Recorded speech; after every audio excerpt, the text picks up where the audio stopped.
Et on ouvre tout d'abord cette édition avec un mot de la météo, car il va encore faire froid cette semaine. On a relevé moins 3 degrés cette nuit à Léquin. Et même si les températures vont doucement remonter durant la journée, elles resteront fraîches avec des maximales comprises par endroits aujourd'hui entre 3 et 6 degrés. Attention surtout sur les routes ce matin où le risque de verglas est important, notamment sur le réseau secondaire. Ainsi que dans la journée, des pluies verglaçantes sont annoncées localement.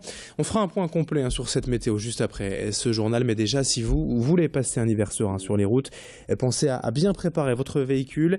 Avec le froid, le risque de neige, de verglas, les pneus hiver sont plus que conseillés chaque saison. Le montage prend à peine 1 heure chez un garagiste et ces pneus sont de véritables alliés pour mieux adhérer à la route lorsqu'il fait froid.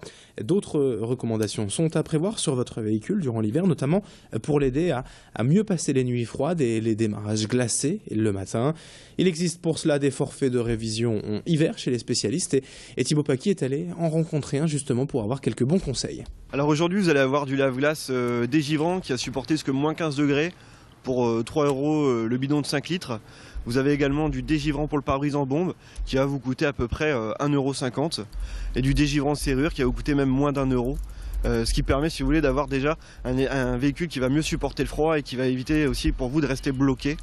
À savoir également que le test de la batterie est gratuit en ce moment chez nous, ce qui permet aussi de s'assurer de ne pas avoir de problème de démarrage le matin. Autre actualité à la une, la prestation des médecins. Depuis maintenant une semaine, la protestation des médecins contre le projet de loi de santé du gouvernement. Ce lundi, l'association SOS Médecins rejoint le mouvement, tout en restant bien sûr à disposition des patients. Les 64 structures nationales sont actuellement réquisitionnées pour faire face à l'afflux de patients aux urgences. Après la grève entamée la semaine dernière par les urgentistes et les généralistes, ce ralliement de SOS Médecins est en tout cas un geste fort et symbolique, surtout de la protestation de l'ensemble de la classe médicale française en ce moment contre ce projet de loi et notamment la généralisation du tiers payant.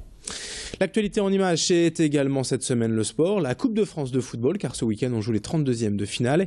Et plusieurs clubs nordistes sont concernés, mais cette semaine on va s'intéresser au club amateur de l'Iris Club de Croix et l'un de ses joueurs, Gary Marigard, défenseur guyanais, arrivé à Croix en 2013. Son équipe, les Croisiens, joue donc d'ordinaire en 4e division, en CFA, et face à Saint-Omer, samedi soir à 19 h. Ils auront l'occasion historique d'atteindre les 16e de finale. Et tout comme son club, Gary est actuellement depuis plusieurs mois en pleine progression. Il a d'ailleurs récemment été appelé par le sélectionneur de la Guyane pour jouer la Gold Cup, compétition internationale en Amérique du Sud. Aujourd'hui, il mène de front ses vies professionnelles, familiales et sportives et se dit très bien installé ici dans le Nord. Xavier Silly est allé à sa rencontre. Le football, c'est une passion depuis tout petit. Depuis tout petit, en étant en Guyane, j'ai grandi là-bas, je suis né là-bas. Et dans la cité, dans le quartier, c'était le foot, quoi. C'était pas un autre sport. Et du coup, quand on sortait jouer avec les copains, on jouait au foot. À l'école, on jouait au foot. Donc je pense que cette passion, comme pour moi, comme pour d'autres, c'est venu depuis tout petit, en jouant à l'extérieur. Et après, j'ai eu la chance que mes parents puissent m'inscrire dans un club. Ils m'ont suivi jusqu'à maintenant. Donc ils m'ont poussé quand même à faire ce que j'avais envie de faire. Parce que quitter ses parents à 14 ans pour partir en France et faire du foot, moi je pense pas que tous les parents accepteront. Et moi mes parents ils m'ont poussé à le faire et pas de regret, quoi. Même si je suis pas professionnel aujourd'hui, mais j'ai gagné d'autres choses et pas de regret. Alors pour rappel, pour ces 32e de finale de Coupe de France ce week-end, Croix sera donc opposé à Saint-Omer samedi à 19 h. Dans le même temps, le LOSC sera en Corse à Bastia, Valenciennes recevra Nice et Lens accueillera Lyon à Calais et dimanche après-midi. En ce lundi, on entame aussi la 2e semaine des vacances de Noël et sur Grande Île TV, on continue de vous donner chaque jour de bonnes idées pour occuper les enfants. Aujourd'hui, rendez-vous au Palais des Beaux-Arts de Lille pour l'exposition événement consacrée au pharaon Sésostris III. Il s'agit d'un personnage méconnu de l'histoire égyptienne, mais tout aussi remarquable que d'autres grands rois de l'époque. Sésostris III fut notamment un grand bâtisseur et un réformateur du royaume d'Égypte de lors du Moyen Empire. 350 œuvres sont ici exposées, parmi lesquelles des objets spectaculaires. Et pour les enfants, donc, il est possible de faire une visite comptée, expliquée par la compagnie lilloise de théâtre Silemso, pour bien expliquer aux enfants le rôle et l'histoire des pharaons. Enfin, une drôle d'image pour finir avec l'ouverture récemment à Lille d'une animalerie de luxe rue des Bouchers.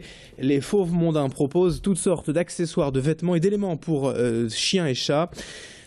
Et cela fait tout juste une semaine en fait que Stéphanie Lantoine propose dans sa boutique des manteaux, doudounes, des colliers aux cristaux de Swarovski, des gamelles en titane, des friandises haut de gamme, des coussins Louis XIV en bois sculpté pour le repos des petites bêtes. Pour la créatrice du magasin, l'idée c'est surtout de se démarquer des animaleries traditionnelles en proposant des objets adaptés aux personnes passionnées par la décoration intérieure et qui veulent à sortir dans la cuisine la gamelle de leur chien avec les rideaux ou la nouvelle cuisine chromée. Et bref, mettre de l'argent également pour leurs compagnons à quatre pattes. On écoute cette créatrice Stéphanie Lantoine. Dans un premier temps, le petit showroom que j'avais à Marcq-en-Barœul me servait surtout d'endroit où moi je préparais les colis que je devais expédier suite aux ventes qui étaient réalisées sur mon site internet. Les personnes de la métropole lilloise venaient de temps en temps jusqu'à Marcq-en-Barœul pour acheter un article pour leur chien, mais c'était pas le but premier. Maintenant, en venant ici dans le Vieux-Lille, je cherche vraiment à toucher de nouvelles personnes et à proposer une vraie boutique ouverte en permanence du matin au soir. Voilà, fin de ce journal, 7h21 en direct sur Grand Lille TV. Dans un instant, la météo et l'info trafic à suivre. Très bon réveil à toutes et à tous en ce lundi matin.